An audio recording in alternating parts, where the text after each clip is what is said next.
Dumating na nga si Mama at saka si Ate Doc dito sa Kapalongga. Nag-backdive nga si Ivan mga kakulay, tapos ituturo ko sa inyo kung paano nga ba nililinis ang swimming pool. Oops.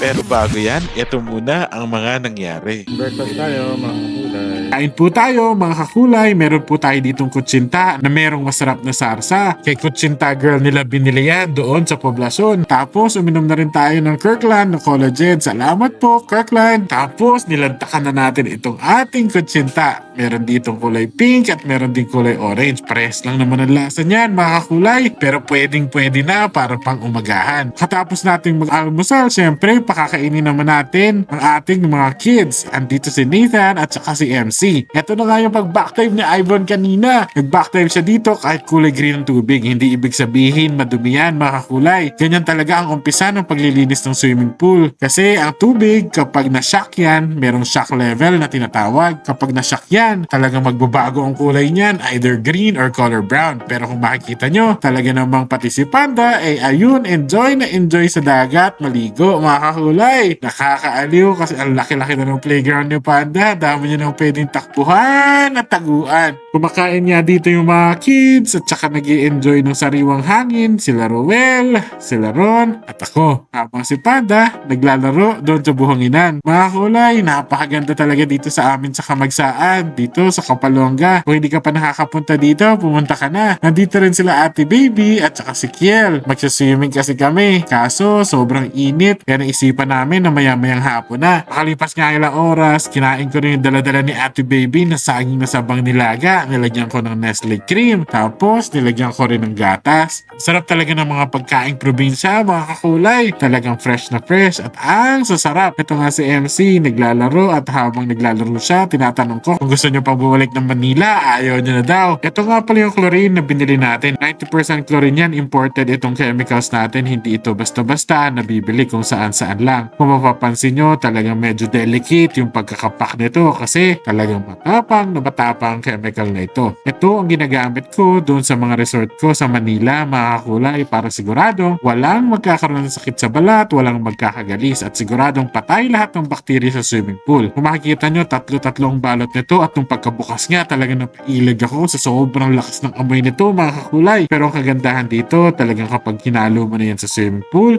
na-dissolve ng maayos at tamang-tama ang level, talaga namang walang mabubuhay na kahit kapirasong bakterya dito sa swimming pool natin. Water shock. Sa mga pool experts dyan, kapag kasi yung water nyo na stuck na, tapos nag-shock kayo agad, magiging brown yan.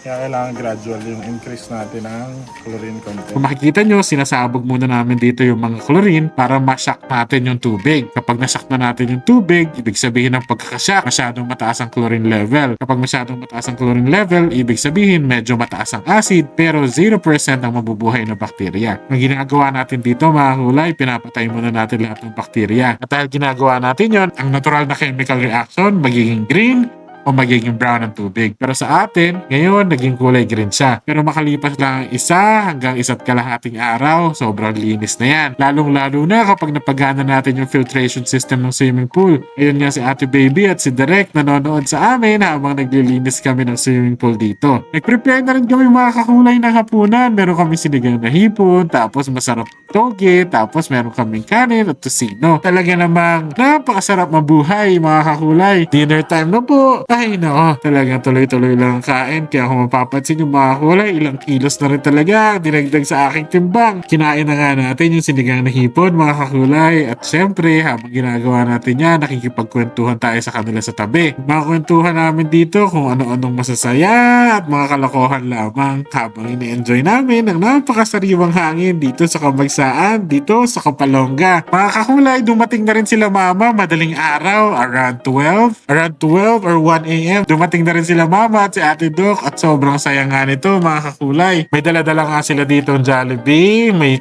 mang inasal at kung ano-ano pa. Makalipas nga ng ilang minutong kwentuhan kasama sila Ate Baby, Derek, sila Mama at si Ate Doc. Hinatid na rin namin sila Ate Baby at si Derek at si Ezekiel. Salamat mga kakulay. Salamat sa pagsama sa amin sa another food and travel adventure. Bukas ulit ha. Thanks! Bye! Andito na, boss beat. Laging na street, walang pa, boss beat. Boom, boom, walang tatalo pa. Tatak mo'y dala